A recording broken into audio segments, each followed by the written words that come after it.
você analisa um caso concreto que envolve posse, quando você olha isso e você consegue fazer essas associações, você já tem uma visão estratégica, você consegue dar uma solução em 5 minutos. Eu tento mostrar para os meus alunos como isso é fantástico na prática e essa metodologia vem dando resultado, porque as pessoas tinham muita dificuldade de fazer sentenças em provas da magistratura e a partir dessa ideia conseguem, porque passam a ter uma visão estratégica de como funciona o direito civil. E isso é interessante, é importante, porque é uma mudança de paradigmas total. A sua vida ela se altera completamente. Você vai começar a perceber que o direito civil é um negócio bacana e não essa coisa chatésima que as pessoas imaginam que ela seja. Então, por exemplo, o cara diz o seguinte: ah, mas espera aí, eu costumo falar assim, o locatário é possuidor? O locatário é um contrato, o contrato já era obrigação, então aí nós já temos uma conexão, obrigações e contratos. Já temos uma conexão também com a parte geral, porque o contrato, como um negócio jurídico que gera obrigações, se submete aos pressupostos de existência, validade e eficácia. Toda a teoria geral se aplica a esse contrato, na análise desse contrato, da qual vai derivar uma posse. O locatário é possuidor? É possuidor? Depende. Por quê? Porque mesmo a posse, olha que interessante, mesmo a posse, nesse caso, derivando de uma relação jurídica locação, para que o locatário seja possuidor, não basta o contrato de locação. Porque, e aí vem a questão da associação, porque uma coisa é o contrato, é a relação jurídica contratual, é o contrato entre locador e locatário, que submete a pressupostos de existência, validade e eficácia, que gera obrigações entre ambos. Esse contrato confere à pessoa a legitimidade para ser possuidor. Mas para ser possuidor, o que a pessoa tem que fazer? Ela tem que exercer atos possessórios efetivos no caso concreto. Ou seja, veja, você está associando posse a vários outros institutos, no caso dessa derivação, mas você consegue analisar as duas circunstâncias. Pô, eu estou diante de uma posse civil, eu preciso saber se essa posse é legitimada pela relação jurídica qual decorre. Então vamos ver como que é essa relação jurídica. Beleza? Beleza. Não há problema na relação jurídica. Agora, a pessoa é possuidora? Bom, aí não basta a relação jurídica. Aí você tem que analisar a questão fática, posse. Aonde eu quero chegar com essa conversa toda? Para não filosofar demais. O direito civil contemporâneo, presta atenção, ele vai ser compreendido, vocês vão aprender o direito civil contemporâneo a partir do entendimento das premissas que fundamentam cada instituto. A pergunta que você tem que fazer sempre é: para que serve isso? Qual é o objetivo desse instituto? Todos os artigos do Código Civil, todos, sem exceção, são desdobramentos lógicos dessas premissas que fundamentam o instituto. Todos. Eu fico espantado as pessoas decorando artigos do Código Civil, quando na realidade, qual é a ideia? Quando você vai ler o artigo, você tem que chegar à seguinte conclusão: óbvio, só podia ser isso, o fundamento do instituto é esse. Então você tem o quê? Um entendimento lógico e coerente do sistema. Por quê? Porque na compreensão do direito civil contemporâneo, você sempre que estiver estudando qualquer instituto de direito civil, imediatamente você tem que associá-lo a todos os demais que com ele se conectam. Vou dar um exemplo simples, no dia a dia, um contrato de compra e venda de imóvel, onde o vendedor é casado e o vendedor vem a falecer. Durante a vigência do contrato, esse contrato, para você dar uma solução concreta para ele, você tem que saber teoria geral, porque ele é um negócio jurídico. Esse contrato gerou obrigações é um contrato, teoria contratual. Esse contrato, implicou numa transferência de posse, e ele vai ser título para aquisição de uma propriedade, posse e propriedade. E aí você tem que saber diferenciar. Quando eu estou trabalhando com a questão obrigacional real, o problema está na relação jurídica, na posse e na propriedade. Esse contrato se conecta com o direito de família, porque a pessoa é casada e para vender o imóvel precisa de outorga conjugal. No caso de falecimento, esse contrato se transfere aos sucessores ou não? Ou seja, integra um dos efeitos da SAISINE ou não? Enfim, você tem que saber o direito civil inteiro para resolver um contrato simples do nosso dia a dia. Mas qual é a dificuldade? Onde está o problema? O problema é que nós somos treinados para analisar os institutos de direito civil de forma fragmentada. Eu quero ver ainda as universidades um dia não tendo mais essa divisão que existe. Parte geral, obrigações, família, sucessões, contratos, como assim? Tudo está conectado. Como que você vai estudar qualquer instituto de direito civil se você não tiver o conhecimento de todos que necessariamente com eles se associam? Isso tudo, nessa perspectiva contemporânea, vai exigir de você um esforço hermenêutico muito grande. Por quê? Porque nesse esforço hermenêutico, nós teremos que construir soluções a partir do quê? De um sistema aberto, onde o mundo jurídico se conecta com valores da sociedade.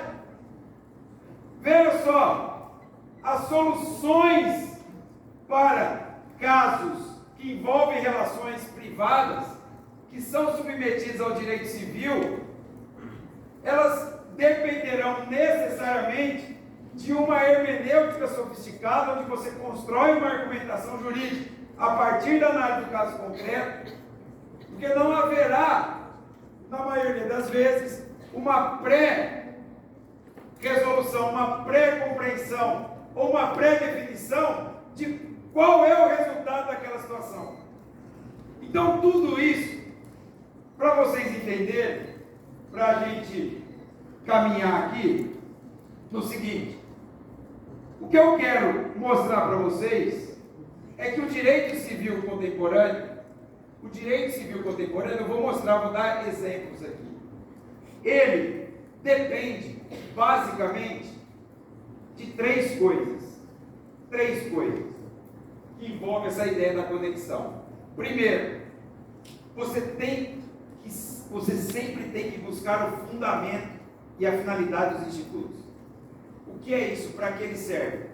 Muitas vezes você fará perguntas hoje e suas perguntas não terão resposta. Não tem problema. É uma questão filosófica.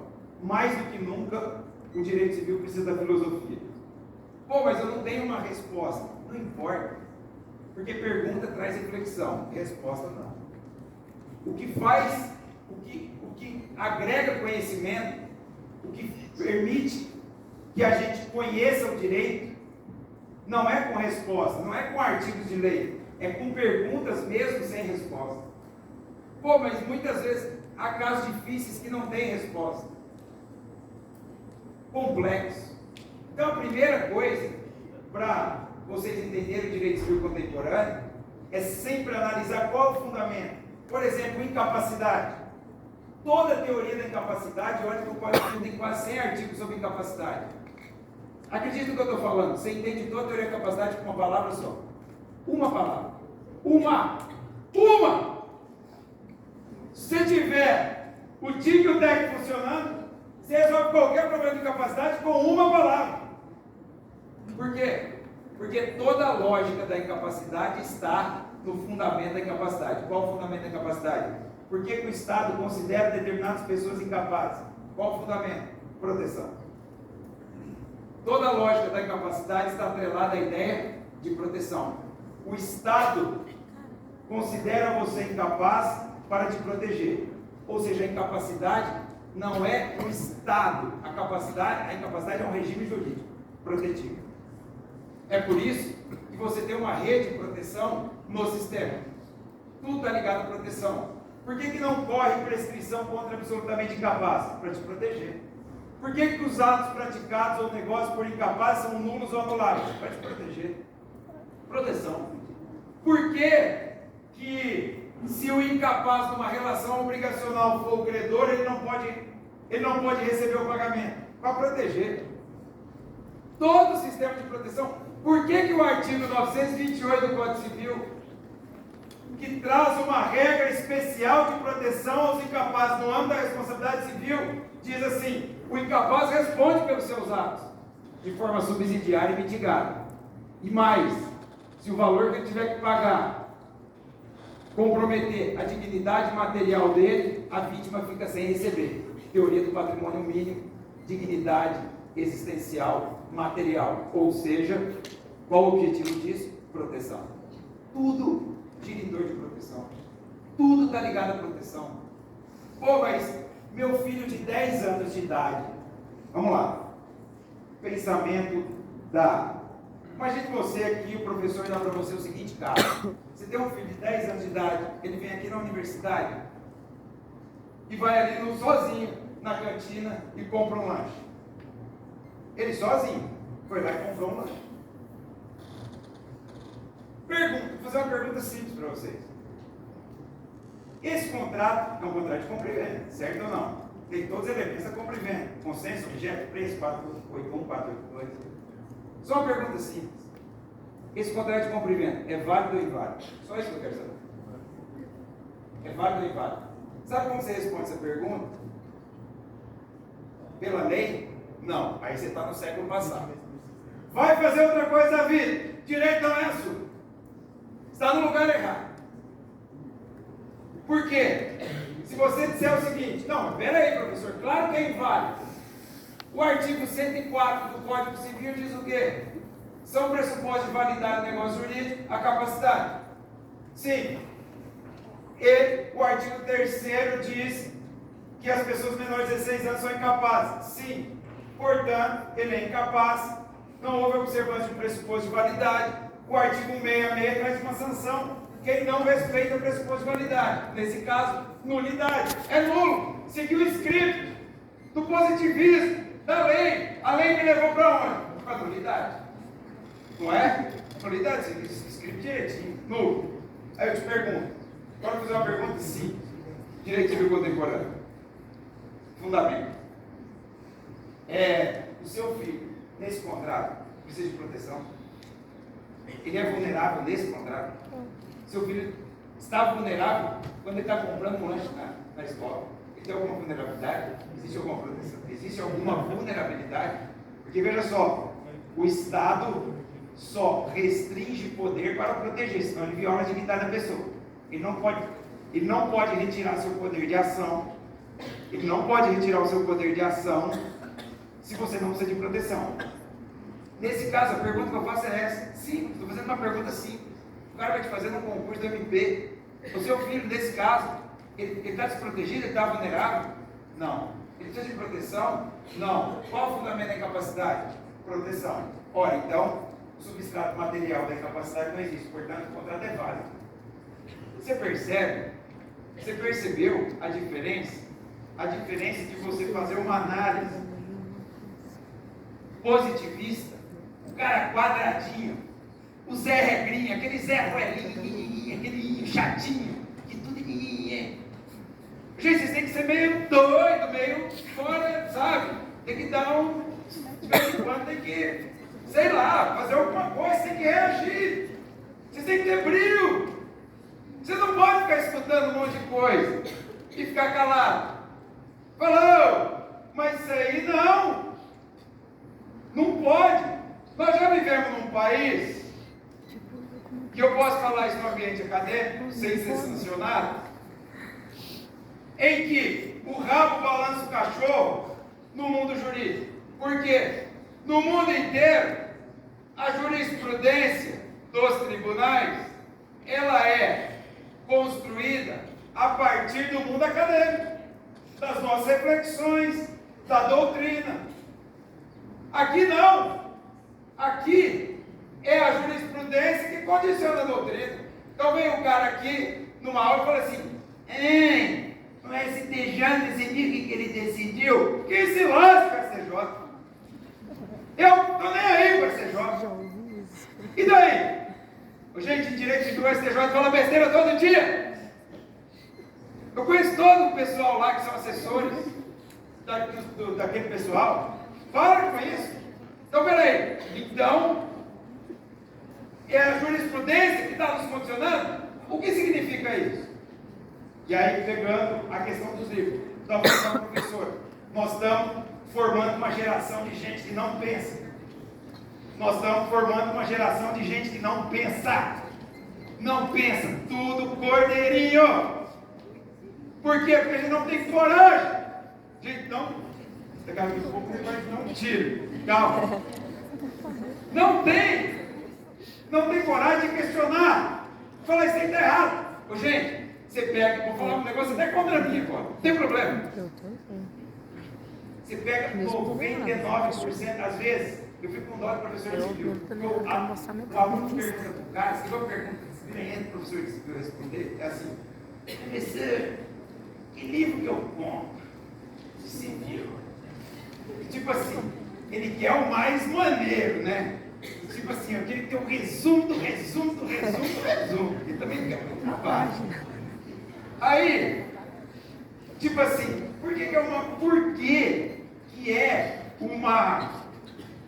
uma pergunta complexa? Porque hoje é tudo igual. Tudo igual. A maioria dos livros de direito, vou ficar só no direito civil, mas serve para todos, são repositórios de jurisprudência. Segundo o STJ, segundo o STJ, segundo o STJ. Eu brinco com as pessoas o seguinte, que é isso, professor de direito civil aqui. Pega o livro do Caio Mário e do Orlando Gomes. Eu acendo uma vela para esses caras todo dia. Encontra lá uma jurisprudência. Encontra uma jurisprudência lá. Encontra. Aí você me traz. É pensar, é raciocinar, é entender. Nós estamos escravos, principalmente depois dessa insanidade que virou, ou viraram os tribunais superiores, com os precedentes. Os tribunais superiores estão legislando por meio de precedentes. Só que no direito civil eles estão caindo do cavalo. Por quê? Porque direito civil é caso concreto. E aí eles percebem o quê? Eles fazem um precedente. É vinculante, beleza. Aí o caso concreto vai ter uma peculiaridade, você faz distinto. Não, tem jeito. Ô STJ, se alguém estiver ouvindo, pode fazer 500 precedentes de direito civil. Aqui é, como diz lá do interior, aqui é Aroeira do Capão. Tem não. Pode, aqui não tem boi para vocês não. O que eu estou querendo dizer para vocês, desse exemplo simples que eu disse, é que vocês têm que entender o fundamento, a primeira coisa, o fundamento e a finalidade. Vocês perceberam? Você pega toda a teoria da capacidade, você consegue entender a partir de uma palavra. Porque toda a teoria da capacidade é desdobramento lógico do seu fundamento. É tão simples isso. Muito simples. Agora, para isso, você precisa ter uma, vamos dizer assim, você precisa começar a se desgarrar de algumas coisas. Porque é muito interessante quando você começa a dominar o assunto, você fala, caramba, agora eu entendo esse negócio. Eu costumo dizer assim, você não precisa concordar com nada do que eu falo. A ideia não é essa. A ideia é o seguinte, você fala, caramba, dá pra gente refletir, tem coisa diferente aí. Tem coisa bacana. Além dessa análise. Quer ver? Primeiro, eu falei, eram 3 coisas, né? A primeira, fundamento e finalidade. Segunda coisa. Segundo, quer ver? Lógica de novo. Eu não sei se vocês sabem, eu nem devia falar isso porque isso dá preguiça aqui. Mas o Código Civil tem várias regras privadas de justiça. O Código Civil é meio justiceirinho e meio ranhetinha. Então, o que acontece? Eles têm algumas regras privadas de justiça. E às vezes não, na maioria das vezes, você não precisa saber artigo nenhum. Você sabe a regra privada de justiça e resolve qualquer problema. Por exemplo, vou dar um exemplo de uma regra privada de justiça. Tutela simplificada do agraciado. O que significa isso? O que é a tutela simplificada do agraciado? O Código Civil odeia o sujeito que tem alguma vantagem e não tem sacrifício nenhum. Então esse cara está morto e enterrado. Ou seja, para o Código Civil, quem é o agraciado? O agraciado é aquele cara que teve alguma vantagem, mas ele não teve sacrifício. Então a tutela em favor dele é menor. A tutela em favor dele é mais simples. Ele não tem a mesma proteção que o não agraciado tem. O Código Civil inteiro tem mais de 200 artigos que replicam essa regra. E o cara quer continuar decorando. Então, por exemplo, vou dar alguns exemplos aqui da tutela simplificada do agraciado. Cessão de crédito. Se a cessão for onerosa, o cedente responde pela existência da dívida. Ou seja, o cessionário tem uma proteção. Você não pode ceder uma dívida inexistente. Se a cessão for gratuita, o cedente não responde pela existência da dívida. Mas por quê? Por quê? Porque o cessionário foi agraciado. Então a tutela para ele é menor. Vamos lá? Vício redivitório e evicção, que é outra coisa que ninguém sabe nada também. Vício redivitório e evicção são garantias legais. São garantias legais. Aonde você pode invocar essas garantias? Em que situação? Em contratos ou negócios onerosos. Em negócios gratuitos, não. O agraciado não tem isso. Ou seja, num negócio oneroso, você tem essa proteção. Por isso, vai ter um artigo lá no contrato de doação, que é um contrato gratuito, por isso que eu falo que é tudo lógico, é tudo associação. Vai ter um artigo lá na doação 552, você já sabe que a doação é um contrato gratuito, você sabe a regra do tutela simplificada do agraciado. Então você sabe que vai ter um artigo lá que vai dizer o quê? Na doação, não posso alegar vício redivitório e evicção. Simples, é óbvio, é de uma obviedade. Mas o cara, ele gosta da setinha, ele gosta do resuminho, ele gosta da canetinha amarelinha, ele tem que... Tem que pensar! Vamos pensar! Estou gritando demais, né? Pelo amor de Deus, nunca mais vou me chamar para isso. Hoje, mas... Não quero. Estou rebelde. Eu prometo que eu não vou ficar nervoso. Quer ver, gente? O mais louco é o seguinte. Veja só. Eu estou falando de algumas regras privadas de justiça. Vocês sabem que a pessoa que age de boa fé no Código Civil, praticamente carregado no colo, não é isso? É. E muitas vezes, a boa fé sacrifica até uma propriedade. Isso acontece, por exemplo, na indignidade, 1817, na petição de herança, 1827. Isso acontece lá no pagamento indevido, 879. Enfim, tem um monte de situações em que o sujeito que age de boa fé, ele tem uma tutela. Só que é o seguinte, olha aqui, estou falando ainda da tutela simplificada do agraciado. Só que tem um detalhe. Qual o detalhe? Em todos esses casos de proteção para o sujeito de boa fé, o que a lei exige? Onerosidade. Ou seja, não adianta o cara estar de boa fé, o negócio tem que ser oneroso. Você está percebendo essa regra que vai? Está no Código Civil inteiro. Simplesmente é uma regra privada de justiça. O agraciado não tem a mesma tutela que o não agraciado tem. Quer ver na responsabilidade civil? Vamos na responsabilidade civil. A responsabilidade civil do generoso se conecta com essa ideia da tutela simplificada do agraciado. O que é a responsabilidade civil do generoso?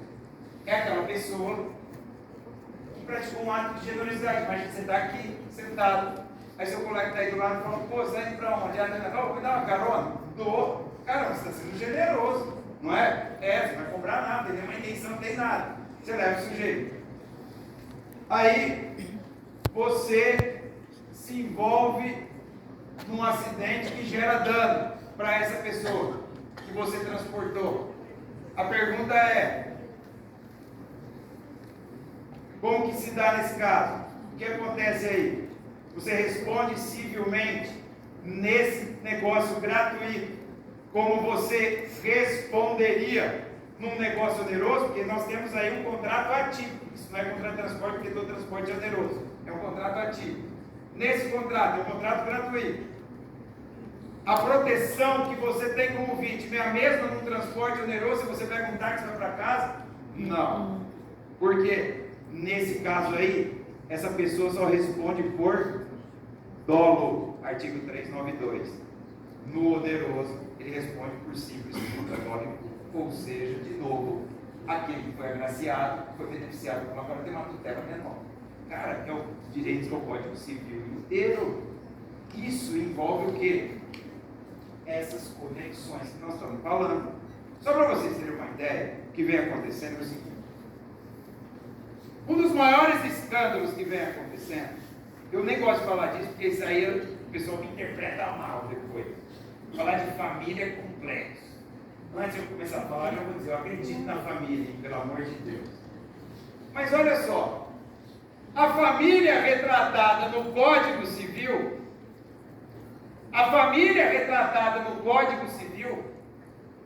é a família do direito civil clássico, é a família matrimonial, é a família, o quê? Como unidade produtiva e reprodutiva. Toda a lógica do nosso direito de família parte dessa compreensão. Você vai entrar no direito de família, o que você tem no Código Civil? Você tem uma família ali que é retratada a partir de um modelo clássico, a família matrimonial. O nosso Código Civil é casamenteiro. É uma desgrama. É casamenteiro. Só que é o seguinte, o que acontece? A família contemporânea não é retratada no Código Civil, é retratada na Constituição Federal. Então percebe que não há uma sintonia, vocês vão entender onde eu quero chegar. Entre a família retratada no Código Civil e a família retratada na Constituição. A Constituição Federal, ela tem uma cláusula geral de inclusão que permite os mais diversos arranjos familiares. Qualquer um. Casamento, união estável, trisal, quadrissal, poliamor, tudo que você quiser. Qualquer núcleo de organização social que se comporte e seja uma família, pode ser uma família. Tranquilo? Tranquilo, ou seja, os arranjos familiares podem ser muitos a partir da Constituição. Só que nós temos um Código Civil que ainda vincula demasiadamente a família ao casamento. Aí você vem e fala para mim assim, não, mas o Código Civil também fala em união estável. É verdade. É claro que o casamento perdeu a exclusividade com o modelo de família como ele já tinha. O Código Civil fala de união estável. Mas você leu até o final a união estável? O Código Civil falou assim, quer ver a união estável? Beleza. Mas se você quiser converter em casamento, a lei ajuda, tá? Ou seja, o cara quer te empurrar para o casamento a qualquer custo. Tudo é feito para você ser enquadrado num modelo pré-determinado pelo Estado. Isso não é teoria da conspiração. Porque o Estado controla a sociedade por meio das regras de casamento. Então o Estado vai fazer de tudo para as pessoas se unirem a partir de uma família que ele Estado entende que é a melhor, que é onde ele consegue controlar, que é o casamento. Então você tem uma teoria de casamento com mais de 100 regras.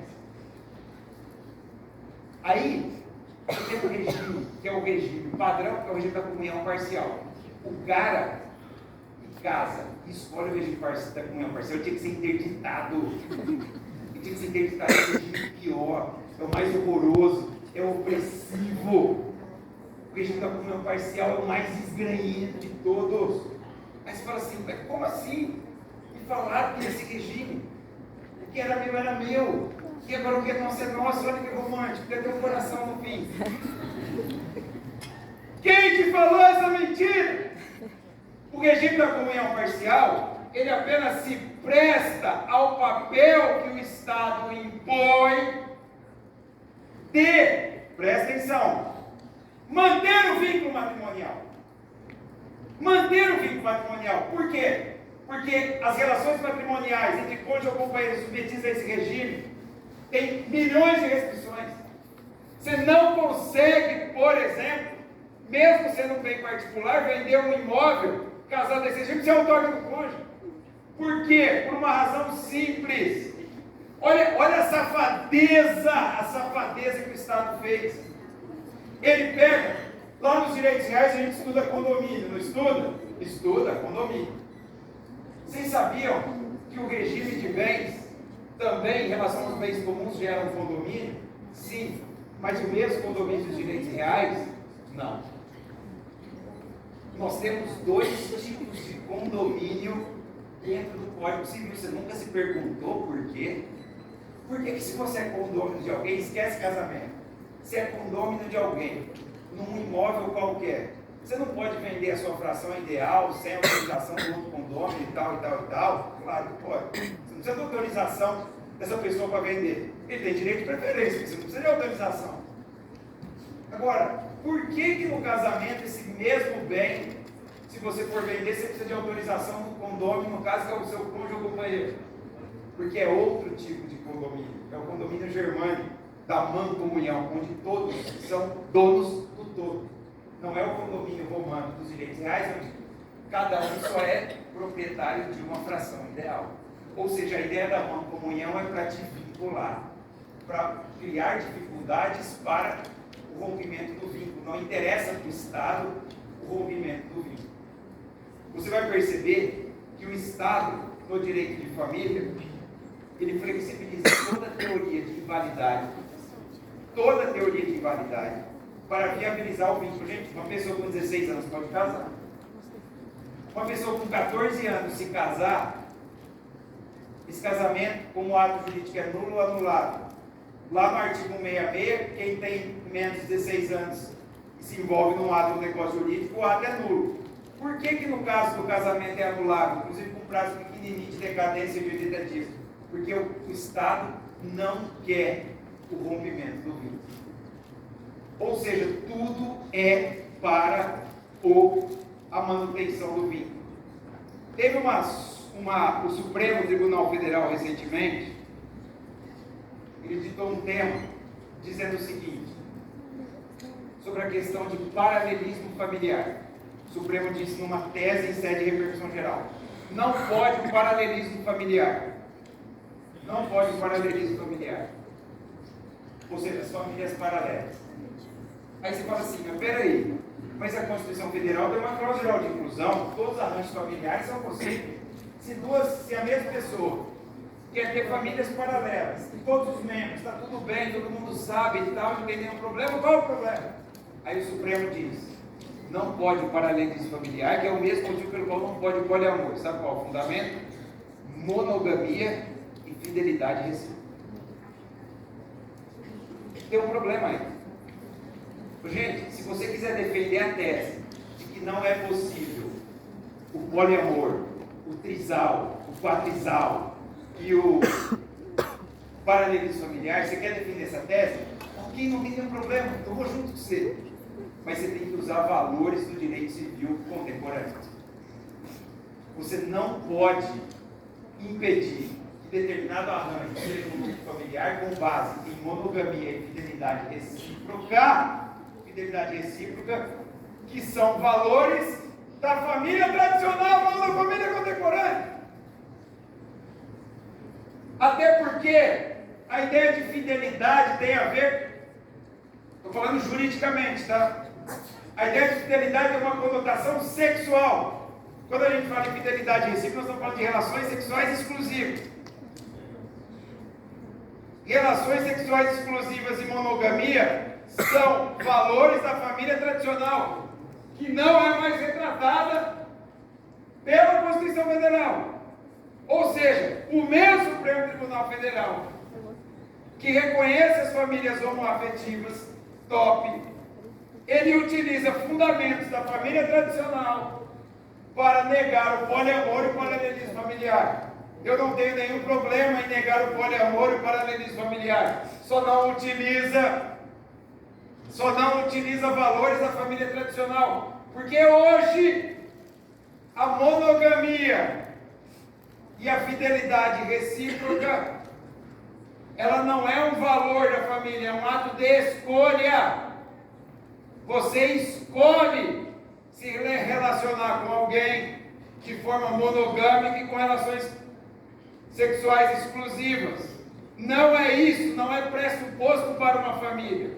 Eu não posso utilizar isso, um ato de escolha, como uma premissa para negar uma entidade familiar. Não estou aqui, outro dia eu estava falando disso, aí o cara fala, contra a família, tal. Nada disso.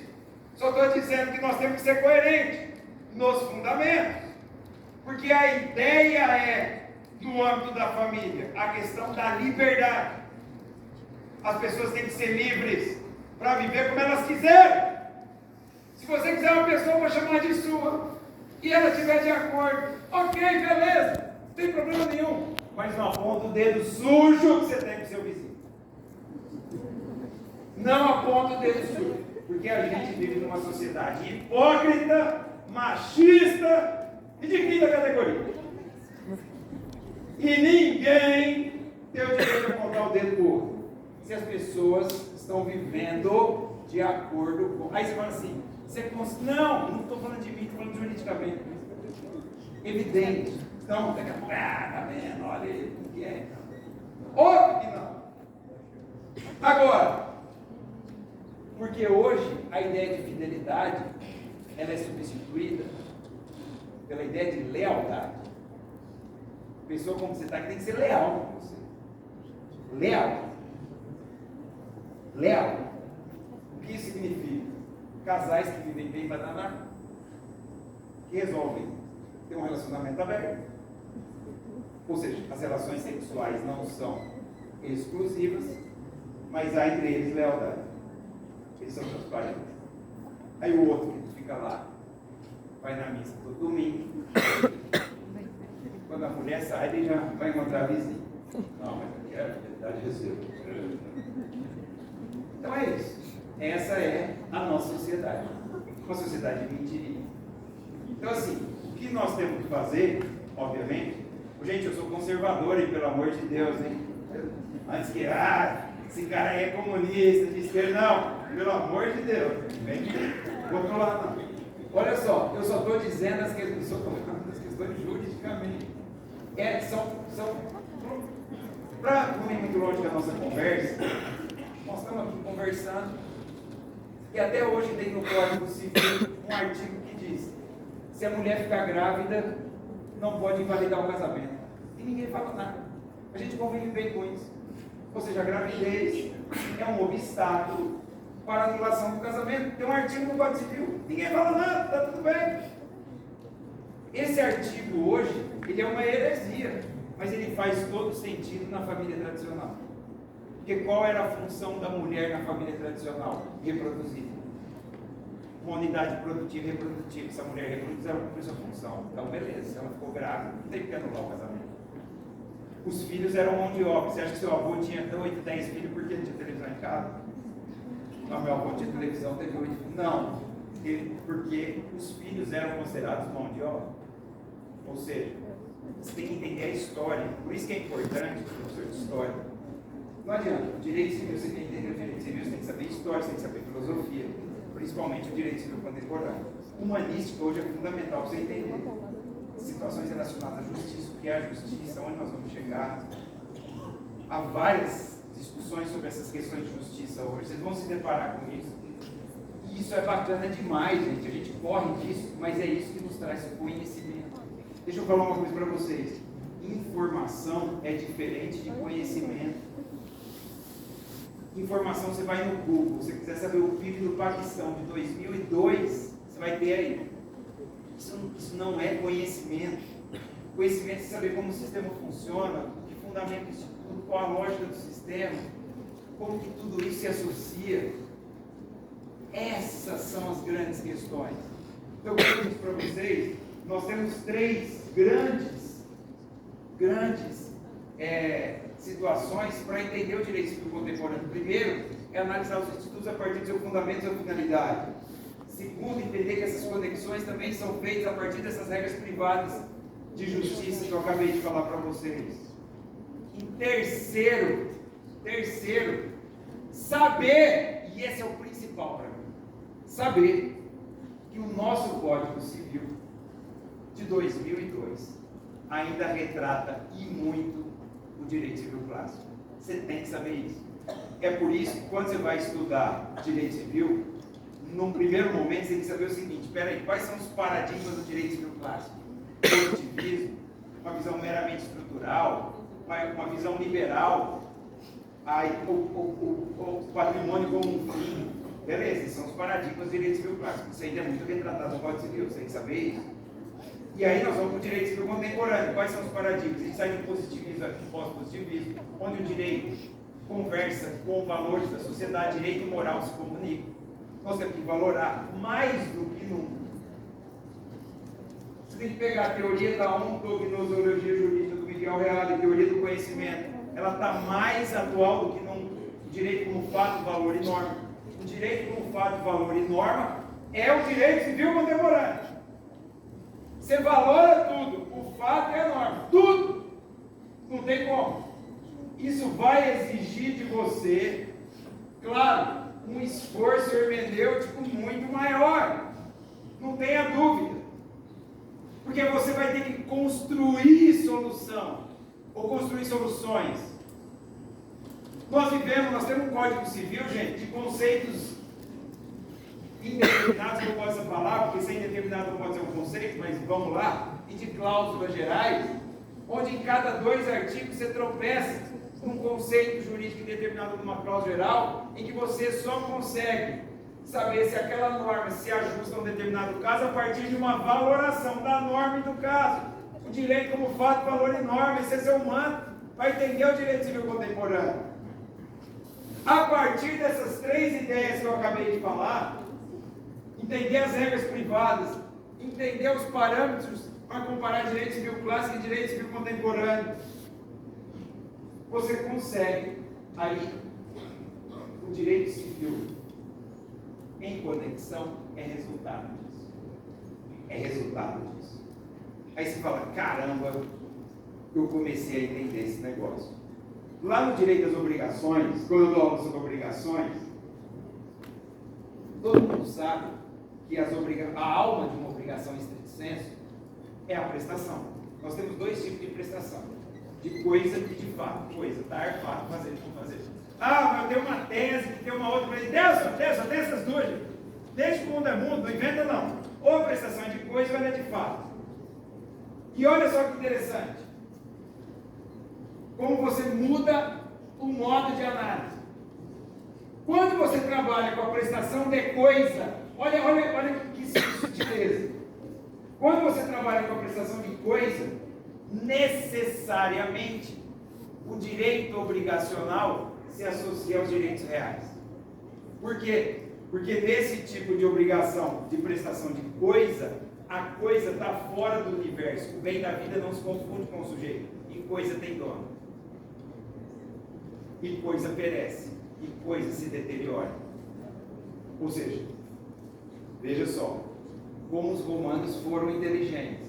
Os caras utilizaram o direito de propriedade na prestação de coisa para dizer o seguinte: res perete dono, a coisa perece para o dono.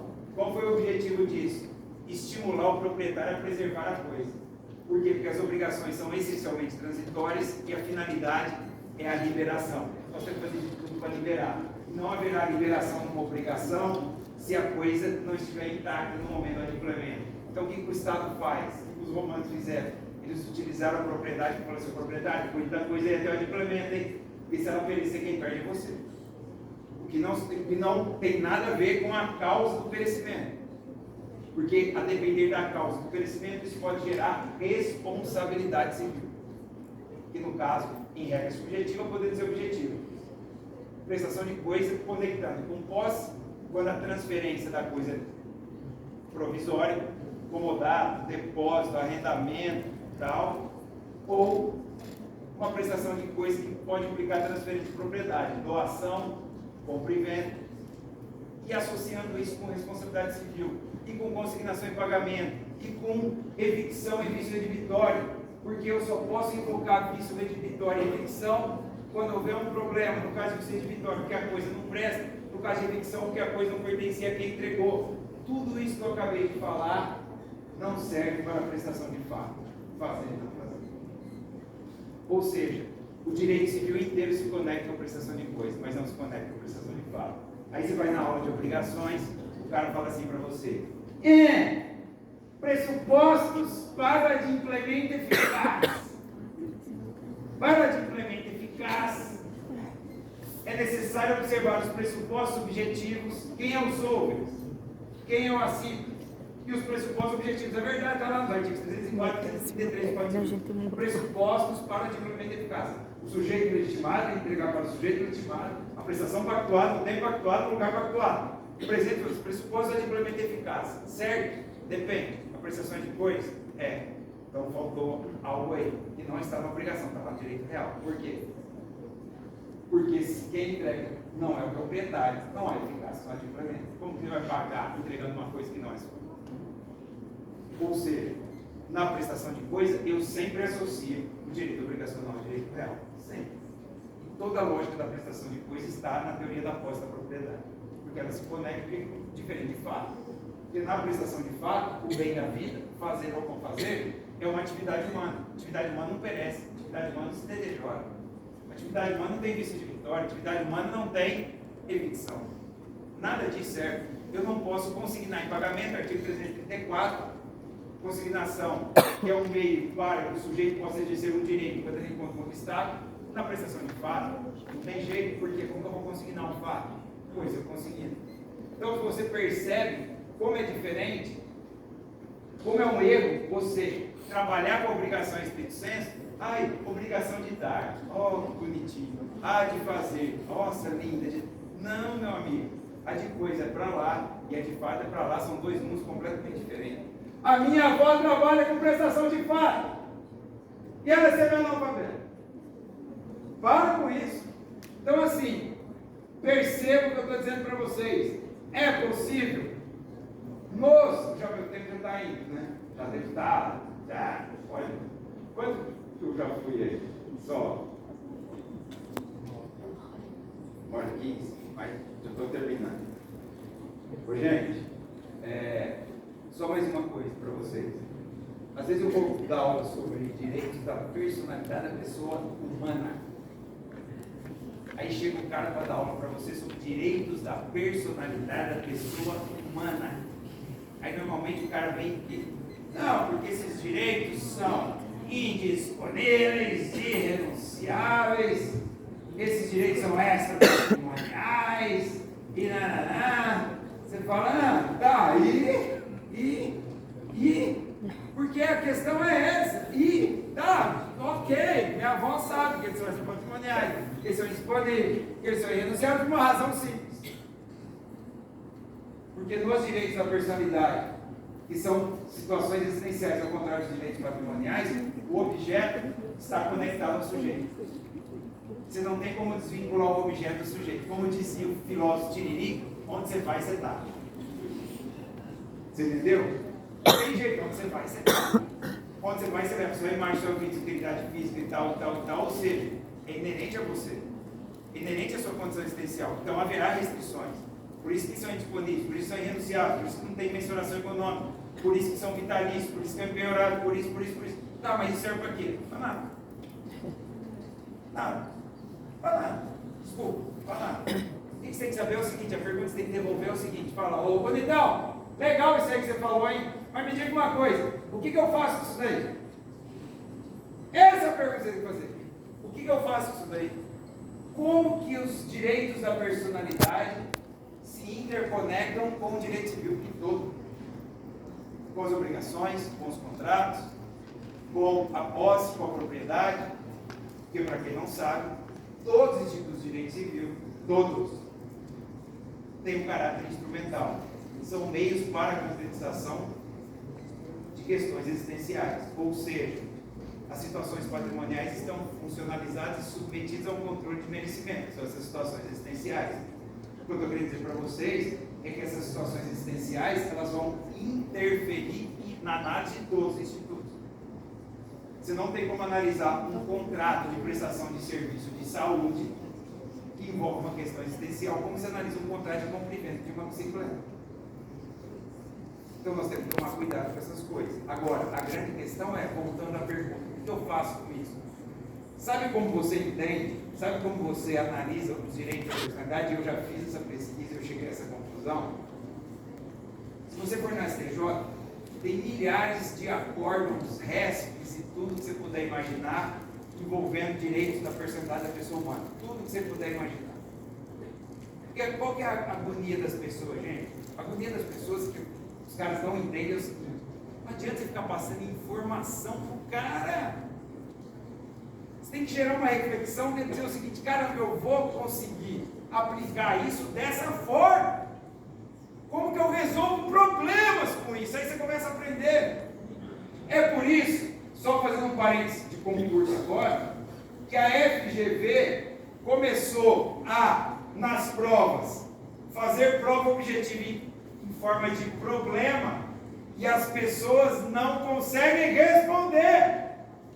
Porque as pessoas foram treinadas para responder prova objetiva como? Ah, o bem tal é o quê? Fugível e tal. Mas isso não existe mais. Agora vem um caso lá. Maria comprou do João e tal, fez uma doação e tal, tem uma cláusula de reversão, não sei o que, assim, sabe? E aí, esse contrato é válido? Ou seja, tem que saber interpretar, saber associar. E o cara, por isso que eu estou dizendo para vocês, dá tempo ainda? Você tem tempo ainda? O cara que vai aprender e analisar o direito civil naquela visão fragmentada, achando que tudo, o direito civil é uma ilha, está tudo conectado. O cara que vai analisar o direito civil sem fazer as devidas associações, ele não consegue responder essas perguntas. Ele não consegue. Ele não consegue, por mais simples que seja. Não consegue. Tem uma enorme dificuldade. Porque a gente não é treinado para isso. Então, por exemplo, nos direitos da personalidade, que eu estava falando para vocês, numa pesquisa que eu fiz, e depois eu cheguei a essa conclusão, a aplicação dos direitos da personalidade da pessoa humana envolve duas coisas apenas, sabia? Duas coisas só. E agora estou falando de aplicação, como você trabalha no dia a dia, como você conecta direitos da personalidade com o resto. Quando você está diante de um direito da personalidade, estou falando da aplicação deles na nossa vida real. Ou você vai trabalhar com os limites desses direitos em relação a você mesmo. Então, por exemplo, eu sou titular de direitos existenciais, eles são indisponíveis e renunciáveis, embora essa disponibilidade e renunciabilidade quanto ao exercício seja relativo. Até onde eu posso dispor para fins econômicos desses meus direitos? Quais são os limites? Sou eu comigo mesmo. Nós estamos falando do quê? Do confronto entre a minha autonomia privada e os meus direitos existenciais. Até onde eu posso ir, eu comigo mesmo? Eu posso fazer um contrato para participar do Big Brother, onde eu recebo um dinheiro para ceder a minha imagem, ou seja, nós estamos discutindo aqui aí, direitos fundamentais da personalidade, eu comigo mesmo, os limites da minha autonomia privada, até onde eu posso ir, até onde vai afetar o núcleo essencial da minha dignidade ou não, ou seja, eu comigo mesmo. Então, em um momento você vai sempre estar analisando um direito seu com a sua autonomia privada, eles vão estar ali em conflito, você vai ter que, a partir do caso concreto, saber até onde você pode ir, é o seu limite, até onde vai, até onde você pode ir. Então essa é uma análise. A outra análise qual é? Quando um direito fundamental da personalidade seu se confronta com o direito fundamental da personalidade ou não de outro titular. Ou seja, aí você tem que fazer ponderação. Qual vai prevalecer? Gente, você pega todas as decisões do STJ, se resume essas duas ideias. Ou você está resolvendo um problema com você mesmo, ou você está analisando uma situação em que você tem que ponderar numa situação concreta entre o seu direito fundamental e o direito fundamental do terceiro. Por exemplo, biografias não autorizadas. O Supremo disse, não, nesse caso, o acesso à informação prevalece sobre a intimidade do biografado. Ponderação. Liberdade de imprensa. Eu posso mostrar o rosto de uma pessoa e tal, e tal, e tal. Ponderação. Você vai numa festa de aniversário. Aí vem sua amiga, tira uma fotografia sua, posta no Instagram. Se autorizou? Expresso tacitamente? Não. Violação da imagem. Claro. Evidente. Por quê? Pô, mas você tirou a fotografia, você sorriu lá, mostrou os dentes, tudo. Sim, mas ali internamente, ao publicar na rede, claro, se você curte, se você reposta, não sei o quê, isso é uma anuência. Mas Hoje nós estamos vivenciando tudo isso, principalmente no nome das redes sociais, onde a gente está discutindo essas duas coisas. Só eu comigo mesmo e os meus direitos em ponderação ao outro. É só isso que se discute, mas você tem que saber se as pessoas te falam isso. É uma enrolação, uma enrolação, uma enrolação, uma enrolação, uma enrolação. Não, porque são essas patrimoniais, porque isso eu sei. Eu quero saber o que eu faço com isso. Esse é o grande problema. O que eu faço com isso? O que nós vamos fazer com isso? Então, a partir dessas três ideias que eu acabei de falar para vocês, nós vamos conseguir chegar no ponto final, que é onde eu queria chegar para vocês. Nós vamos conseguir fazer conexões.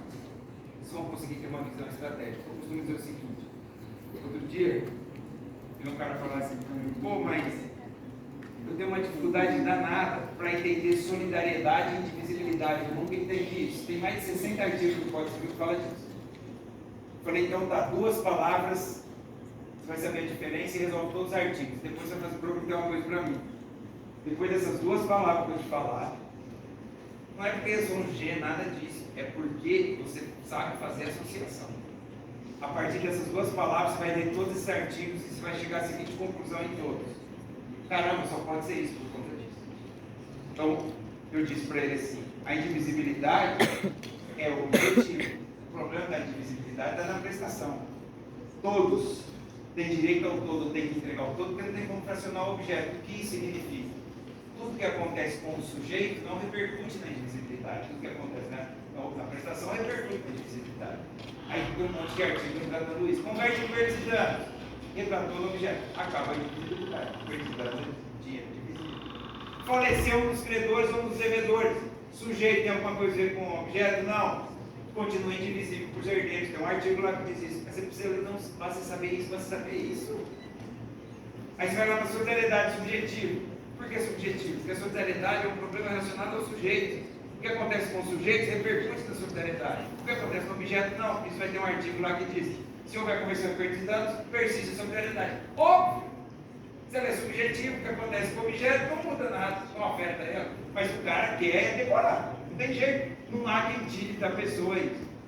Tira isso da sua cabeça.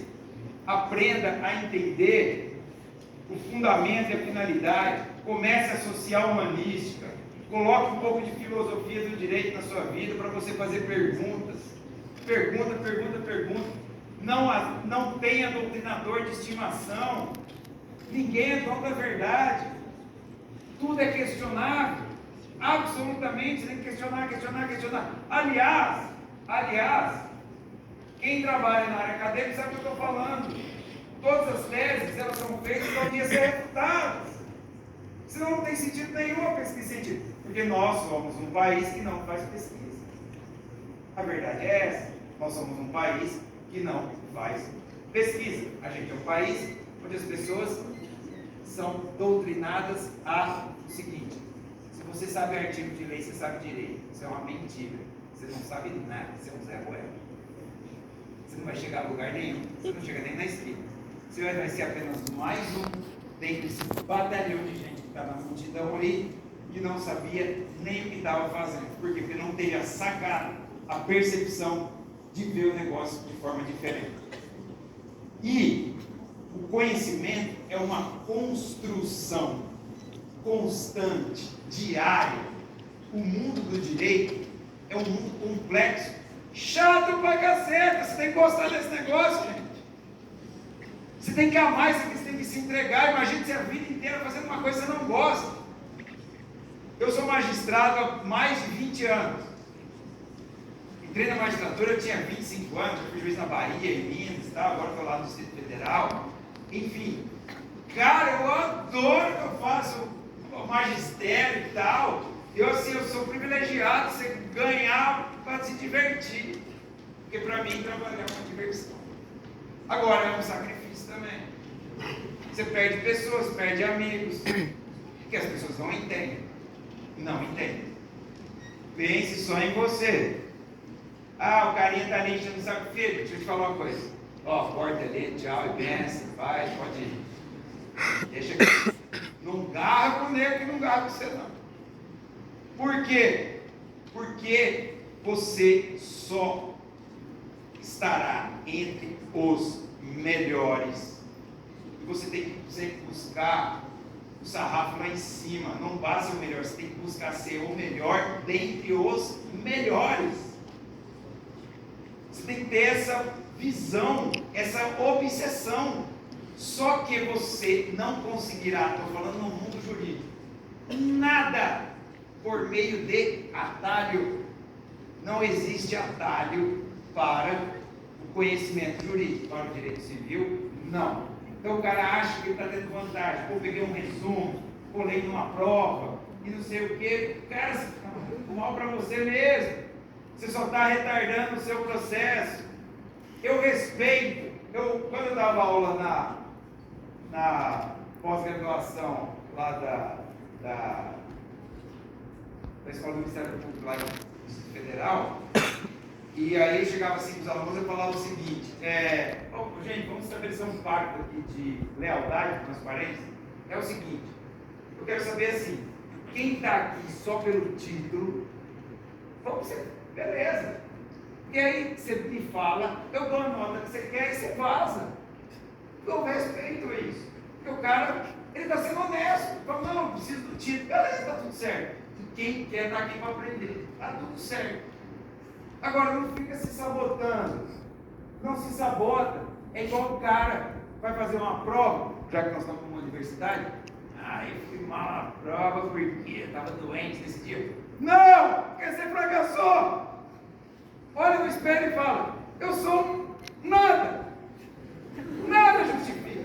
Porque se você não sentir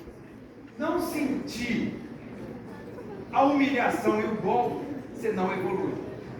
A gente fica se sabotando. Eu vejo isso muito em concurso. A pessoa fala assim,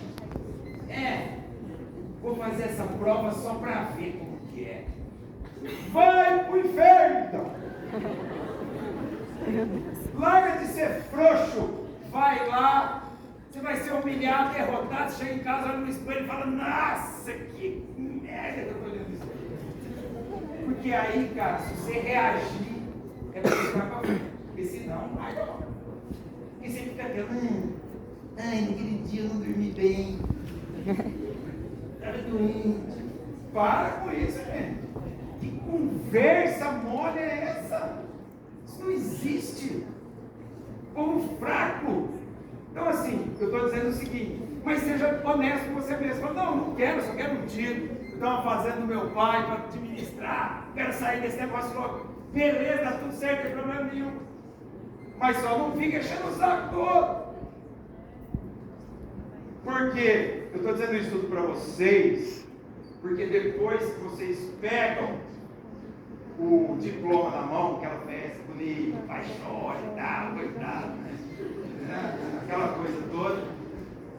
Cara, a hora que você sai na rua, você fala, e agora? O que eu faço? E agora? Eu faço o que é esse negócio? Eu sou um ninguém. Tipo assim, eu sou um ninguém. Um ninguém. E aí a gente vê o que? As pessoas querendo tirar o atraso. Quer resolver em 1 ano, 5 anos, que ficou e tal, não sei o que, porque assim, o direito, vou falar para vocês do direito, é um compromisso de vida. Vai te trazer desilusão, vai te trazer sacrifício, você vai perder pessoas no meio do caminho. As pessoas não entendem quem quer vencer, porque todo mundo quer te empurrar para baixo. Todo mundo quer te manter na mediocridade. É tudo muito complicado, é tudo muito difícil. Mas eu posso dizer para vocês uma coisa. A melhor coisa do mundo é se vencer, cara. Depois que você consegue, você fala, cara, valeu tudo a pena. É demais. A sensação de vencer pelo seu esforço é inigualável. Então, assim, eu vejo, às vezes, dou muita aula de função para fazer concurso, e eu falo o seguinte, claro, se eu faço um concurso é uma vitória, mas os concurseiros esquecem uma coisa, eu falo isso para eles. É uma coisa básica. Eu falo assim, gente, seguinte, quando você passou no concurso, você tem que trabalhar no dia seguinte, viu? Porque o cara acha que ele passou no concurso, acabou. Não, agora você tem que trabalhar depois. No dia seguinte você tem que trabalhar. Então assim, tudo é difícil, o mundo do direito não é fácil. Às vezes o cara fala assim, nossa, medicina, minha irmã faz, meu irmão está lá 6 anos, tem seu... Cara, se você levar a sério, a medicina não chega nem aos pés do que você tem que estudar. Para ser um profissional, top. Top. Porque o direito, assim, é você sempre estar em busca de algo que você nunca vai ter. Que é o conhecimento pleno. Você sempre está buscando, sempre está buscando. Sabe aquele negócio da montanha? Você vai chegar lá e dizer, ó, é isso. O direito não te permite. O direito, ele permite a nós breves momentos de satisfação. Breves momentos de alegria. Pequenos. Porque logo em seguida vem a desilusão. Por quê? Porque o conhecimento é datado, falível, qualquer um depois vem com um argumento diferente, você vai se questionar. Sempre ter uma possibilidade. Então, assim, é difícil. Agora, não vou ficar falando só da coisa boa. A coisa boa é, cara, quando você consegue ter essa noção. E o que eu tenho que fazer com o direito civil é simplesmente fazer esse negócio ficar interessante, as pessoas gostarem disso. Porque muita gente, principalmente os antigos professores de direito civil da época do Código Civil 16, eles conseguiam fazer o direito civil ficar um negócio chato. O cara vai prestar a prova da OAB, o cara corre do direito civil porque é grande. Olha que se pode um negócio desse. Ah, por que você vai fazer penal? Ah, o direito civil é muito grande, né? Ah, lá é você molenga, gente. Que é isso? Então, assim, percebe o que eu estou dizendo para vocês. Cuidado com essas questões todas. Tenham essa noção. Mude o foco. O direito civil é interessante. Comece a analisar sob outra perspectiva. Agora, você tem que entender que, infelizmente, nós temos um Código Civil que ainda retrata de forma demasiada um direito civil clássico, que nós já devíamos estar superado, e vocês ainda ficam apegados a esse direito civil clássico. É claro que você tem que saber artigo de lei, não estou dizendo isso, mas ele é a última etapa do seu processo de aprendizado. Quando você chega no artigo, você chega lá e fala assim, cara, isso só pode ser assim, o fundamento do negócio é esse. Claro que vai estar escrito isso aqui, evidente. Agora você começa a estudar o negócio pelo artigo, você nunca vai aprender. Até porque os artigos do Código Civil estudados de forma isolada são chatésimo. Chatésimo. E digo mais, eu acho difícil acontecer tão rápido. Mas até porque, enfim, não é o momento de falar disso agora, quem sabe que a gente fala disso, mas essa reforma do Código Civil que está propagando aí, ela não afeta em nada quem tem conhecimento. Eu estava conversando outro dia, eu sou muito amigo, não sei se vocês conhecem, Daniel Assunção Neves, professor de processo civil, tinha muito amigo que dá aula, muito em curso e tal. Aí ele estava falando para mim, ele falou, cara, você acredita, eu vou falar uma coisa que você não vai acreditar. Eu falei, o quê? E olha que o cara é um dos mais, né, processo civil que tem. Eu falei assim, eu não sei nenhum artigo do Código de Processo Civil. Decor. Nenhum. Ele falou assim, nenhum. Nada. Mas eu sei o fundamento de todos os estudos. Então eu sei o que está escrito. Esse é o negócio. Essa é a diferença. Então dá para fazer. Dá para fazer. Agora, exige um pouco de esforço. Entender a história, como que as coisas funcionam. Por exemplo, nosso direito sucessório hoje, como eu estava dizendo para vocês, ele é todo, como que eu vou dizer, resultado de uma sociedade patrimonialista e patriarcal, onde o patrimônio tem que ser mantido no mesmo familiar. Ô, gente, vocês acham que o imposto causa-morte do Brasil é 4%? Por quê? Porque o Estado não quer tributar? Por que nos Estados Unidos é 50%, 60%, na Europa também? Porque a filosofia lá não é tratar a sucessão como uma ilusão de que a propriedade é perpétua. Aqui a gente trabalha com isso. Ou seja, um imposto baixo aqui é para manter essa ideia da do direito sucessório de eternização da propriedade do mesmo núcleo familiar. Você vê, nós somos uma sociedade, só para encerrando, que a gente, nos dois principais momentos da nossa vida, você vê como a gente é de quinta categoria. Nos dois principais momentos da nossa vida, que é quando a gente constitui uma família, seja pelo casamento, pela união estável, e quando a gente está próximo a morrer, nós somos uma sociedade que a gente não faz pacto antinupcial e nem testamento. A gente se submete ao que o Estado escolheu para a gente. E o Estado escolheu tudo muito bem pensado. A ordem de vocação hereditária, ela é toda pensada para te seduzir, para desestimular o testamento. Tipo assim, ele coloca o descendente lá na prioridade. Você fala, pô, tem filho, se eu morrer, fica para ele, o que eu vou fazer no testamento? Ou seja, é tudo feito para a manutenção do patrimônio. Apesar que no Brasil, nós não fazemos testamento por dois motivos. O primeiro é esse, porque a ordem de vocação hereditária cria um desestímulo para o testamento. E segundo, por uma questão psicológica, é interessante isso. Porque as pessoas acham que vão fazer testamento não se aproximando da morte. A pessoa não faz testamento, ele morreu, é um negócio impressionante. Ele fala, nossa, será que eu tive um insight? Eu vou lá, faço testamento, vou atropelar no seguinte. Eu não quero fazer testamento, não. E eu já trabalhei em parte de sucessão, quem faz testamento, infelizmente demora para morrer, mas eu sempre tento ver muito para fazer um testamento. Que pacto antinupcial, claro. Como eu disse para vocês, está submetido a um regime de bens, que infelizmente é opressivo, porque adota, em relação aos bens comuns, o sistema germânico do condomínio, o que cria uma interconexão patrimonial que dificulta o rompimento do vínculo. Esse é o serviço que a comunhão parcial faz. Aí você fala assim, mas qual que é o melhor regime? O top das galáxias, separação convencional. O top dos tops. Por quê? Porque ele vai te trazer o que os núcleos familiares têm de te proporcionar hoje, liberdade. Ah, mas aí vem o cara, né? Mas e se eu quiser comprar um apartamento que a pessoa ia botar na separação convencional? Ô tonto, quem disse para você que não pode ter condomínio no regime da separação convencional? Vocês vão comprar um apartamento juntos, vocês vão ser condôminos, mas o condomínio dos direitos reais, não dos direitos de família. Com toda a liberdade, né? Que encheu o saco, vocês metem separação ideal. Você tem direito de preferência, mas você não precisa da sua autorização.